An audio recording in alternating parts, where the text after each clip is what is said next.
Alright, isang maganda at mapagpalang oras sa ating lahat. Lunch, oras ngayon ay 1:00 ng hapon. Medyo late ng lunch natin. So itong niluto natin kasi mabilisan na rin din ito eh. Ito ay hindi lang basta-bastang itlog. Mayroon tayong hinalo dyan para mas malasa, mas malinamnam. Yan.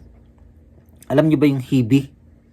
Hibi, ang alam yung maliliit na parang hipon na yun ang hinalo natin, tapos nilagyan natin kamatis, sibuyas hindi na, tsaka bawang, tapos sinaluan natin ng itlog. Alright, wala tayong sabaw ngayon, so paminsan-minsan tuyo na rin, tikman natin to, hibi with egg. So ang main character dito ay yung hibi bang tawag niyan? Basta yun na yun, yung malilit na hipon. Right, ito.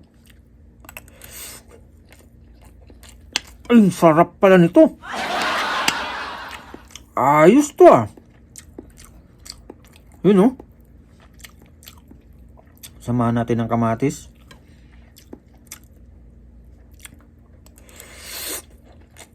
Ay, grabe. Makakalimutan mo yung oras ng kumain ka. Sarap pala nito.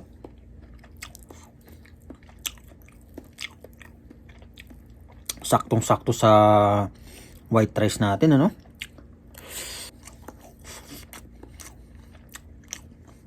Ayos na ayos pala ito. Tapos yung kamatis, medyo nilata natin ng pagluto,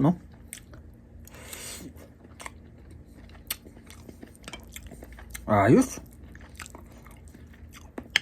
Solve na kahit walang sabaw muna ngayon.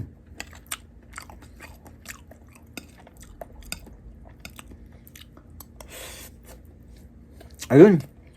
Shout out sa mga all, sinamahan natin ng juice, Pomegranate na nilagyan natin ng yelo. Solve na tayo dito. Maraming salamat pala sa lahat ng mga nagko-comment, nanonood sa ating channel, Thank you very much. Sa lahat ng nagko-comment yan. Sa mga hindi nagko-comment, thank you very much din. Tuloy lang natin tong pagkain natin ng ating lunch para sulit. Tuloy-tuloy na. Thank you very much sa lahat at pagpalain nawang bawat isa. God bless everyone.